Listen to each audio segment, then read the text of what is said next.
మొత్తం మీకు pumpkin beads ఇచ్చారనమాట.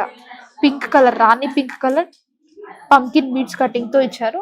లాకెట్ కూడా హెవీగా ఉంటుంది అనమాట. ఇది ఒక చైన్ వేసుకుంటే చాలు.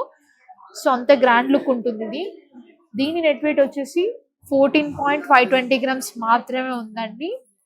సో మీకు ఇక్కడ ఈ ప్యాటర్న్ చూసుకున్నట్టయితే మీకు బ్యాక్ సైడ్ కూడా hall mark and HID hall mark ఉంటుంది అండ్ నెట్ వెయిట్ కూడా ఉంటుంది. నేను మీకు చూపిస్తాను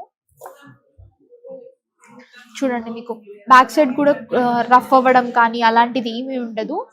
సో మీరు ఇక్కడ చూసుకున్నట్టయితే మీకు ఇందులో మీకు నెట్ వెయిట్ ఉందన్నమాట. అండ్ ఆల్సో మీకు ఇది హెచ్యుఐడి హాల్ మార్క్ నెంబర్ ఉంటుంది. బిఐఎస్ కేర్ లో మీరు ఇది నెంబర్ అయితే ట్రై చేసి చూసినట్టయితే మీకు హాల్ మార్క్ ఎప్పుడు అయింది అండ్ ఇందులో బీడ్స్ ఎంత ఉంది, స్టోన్ ఎంత ఉంది మీకు కంప్లీట్లీ చూపించేస్తుంది అనమాట. సో ఇంత ట్రాన్స్పరెన్సీ మేము మెయింటైన్ చేస్తాం అనమాట. సో నెక్స్ట్ ప్యాటర్న్ చూద్దాం. సో మీకు ఇది కూడా మళ్ళీ టాంజోనైట్స్ లో వచ్చింది. చాలా మందికి టాంజోనైట్ చాలా ఇష్టపడుతుంది.